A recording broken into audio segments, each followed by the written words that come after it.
ان اصحاب گرامی سے اس بات کی توقع رکھنا کہ وہ زندگی بھر ایک دوسرے کے قطعی اور خونی اور دشمن رہے ہیں، اس میں بہت ساری غلط فہمیاں اور بہت ساری غلطیاں شامل کی گئی ہیں۔ اختلاف کا ہونا، قرآن خود اس کا ذکر کر رہا ہے کہ اختلاف کا ہونا کوئی بڑی بات نہیں تھی۔ اختلاف کے ہونے کی بنا پر فساد بھی ہو سکتا ہے، قتل و غارت گری بھی ہو سکتی ہے، لیکن جو صحیح ایمان والا ہے وہ فوراً اپنی غلطی کو تسلیم کرتا ہے،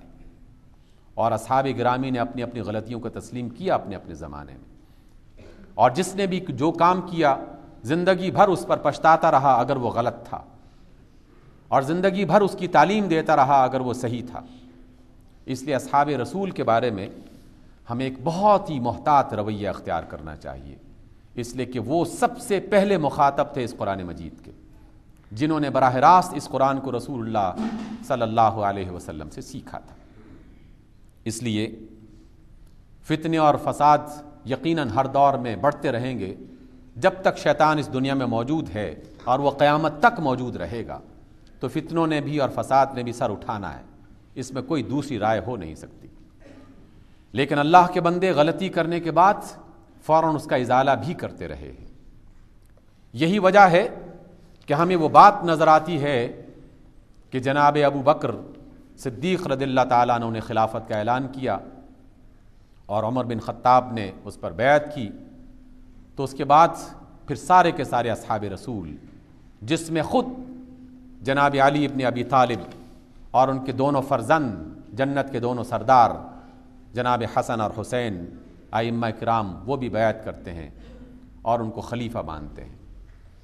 عمر بن خطاب کی خلافت میں بھی یہی حال ہوا،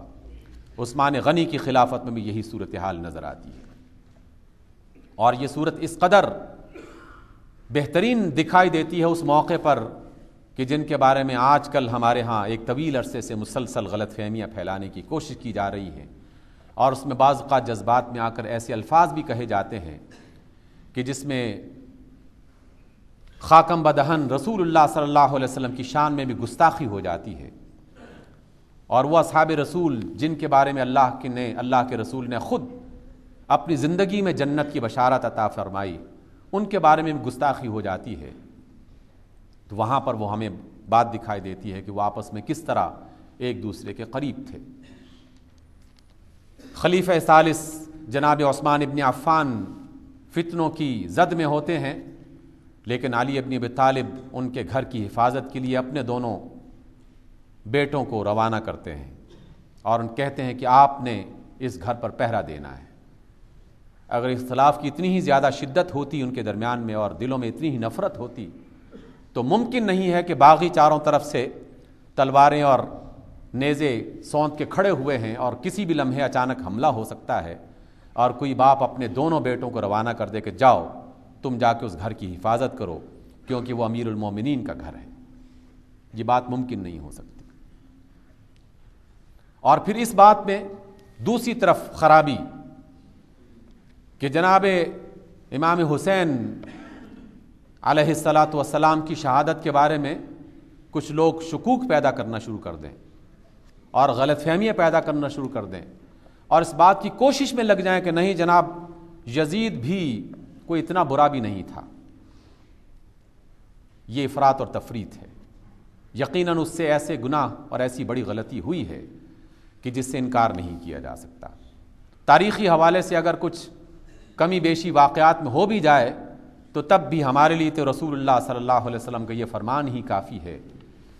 کہ جس کو احادیث کی کتابوں میں لکھا جا چکا ہے کہ جناب امام حسین جناب حسین ابن علی کو ایک باغی گروہ اور ظالم گروہ قتل کرے گا، جس کے بارے میں باغی اور ظالم کا لفظ اللہ کے رسول نے استعمال کر لیا ہو تو بس بات کافی ہے۔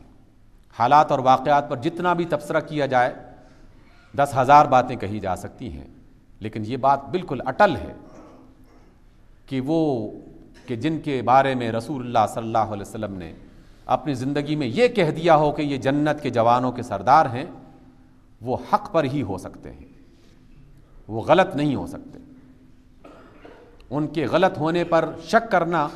اس بات پر شک کرنا ہے کہ اللہ کے رسول نے جوانوں کا سردار ان کو بنا دیا کہ جو اپنی زندگی میں اس طرح کی غلطیاں کرتے رہے کہ امت میں ایک بہت بڑے فتنے کی بنیاد رکھ دی۔ اس لیے ان دونوں باتوں میں بہت واضح طور پر فرق رکھتے ہوئے اس بات کی احتیاط کرنی ہے کہ ہماری زبان سے نکلنے والا ایک ایک لفظ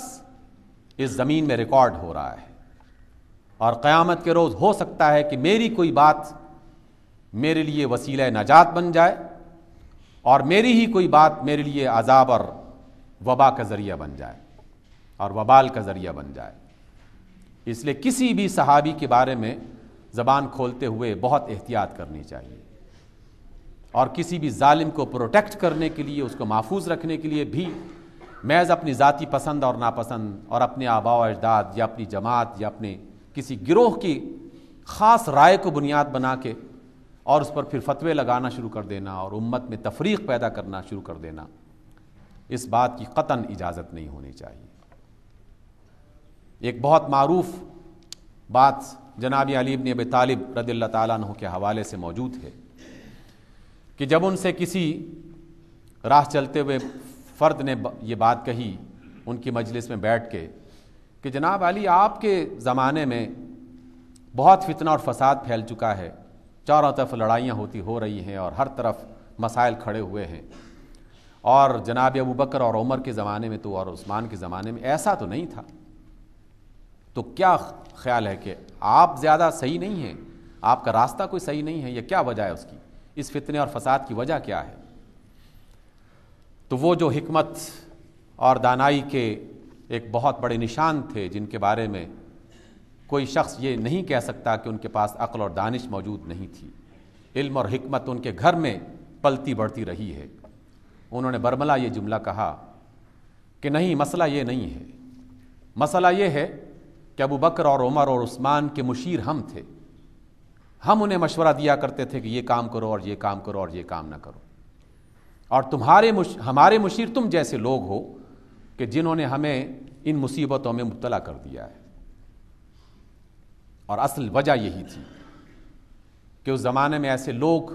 یہودی سازشوں کی بنیاد پر قریب آ چکے تھے کہ جو دن رات اسی فکر میں لگے رہتے تھے کہ مسلمانوں کو آپس میں کس طرح ایک دوسرے کے بارے میں غلط فہمی میں مبتلا کر کے لڑانے کی کوشش کی جائے۔ اس لیے آج بھی وہی وقت پھر دوبارہ اسی انداز میں آگے بڑھ رہا ہے، اور ہر سال اس میں شدت اختیار کر لی جاتی ہے کہ جب کسی بھی بنیاد پر مسلمانوں کو آپس میں لڑانے کے لیے کوئی نہ کوئی ذریعہ بنا کے، کوئی نہ کوئی وجہ بنا کے، کوئی نہ کوئی بات بنا کے، کوئی نہ کوئی طرز عمل اختیار کر کے اس کو وجہ نزاع بنا لیا جاتا ہے۔ جناب امام حسین کے ساتھ ہماری عقیدت، ہماری وابستگی کسی شک و شبے سے بالاتر ہونی چاہیے، اور تمام اصحاب رسول علیہ الصلاۃ والسلام کی عزت اور احترام کے حوالے سے ہمارا طرز عمل انتہائی محتاط رہنا چاہیے، کیونکہ ان اصحاب رسول کے بارے میں اللہ نے یہ بات کہہ دی ہے کہ رضی اللہ عنہم، اللہ ان سے راضی ہو گیا ہے، تمام تر انسانی لغزشوں کے باوجود بھی راضی ہو گیا ہے، اس لیے کہ وہ لغزش کرتے تھے تو توبہ بھی کیا کرتے تھے، غلطی کرتے تھے تو اس کا ازالہ بھی کرتے تھے، غلط فہمی پیدا ہو جاتی تھی وہ آپس میں صلح بھی کرتے تھے۔ اسی کی وجہ سے ہمیں ان دو باتوں کا خاص طور پر خیال رکھنا چاہیے۔ اور تیسری بات کہ جب بھی ہم عقیدت میں یا کسی بات میں آگے بڑھیں تو کوئی ایسا کام ہماری طرف سے سرزد نہیں ہونا چاہیے کہ جو رسول اللہ صلی اللہ علیہ وسلم کی سنت کے خلاف ہو۔ سنت کا مطالعہ کرنے ہی سے پتہ چلے گا کہ سنت کیا ہے، سنت کے بارے میں جاننے اور پوچھنے سے ہی پتہ چلے گا کہ سنت کیا ہے، اس لیے کہ سنت کی خلاف ورزی کریں گے تو اعمال ضائع ہو جائیں گے۔ اور قرآن مجید نے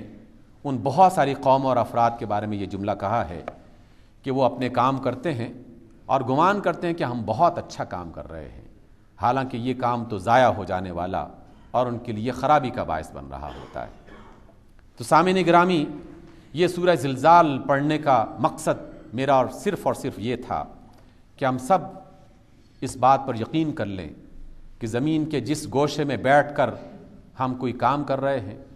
جس مقام پہ بیٹھ کر کوئی بات کہہ رہے ہیں، تو زمین کا وہ گوشہ ہماری اس بات کو بھی محفوظ کر رہا ہے اور ہمارے ان کاموں کو بھی محفوظ کر رہا ہے۔ اور قیامت کے روز اللہ تعالیٰ کی طرف سے حکم ہوگا کہ ہاں بھئی زمین کے ذروں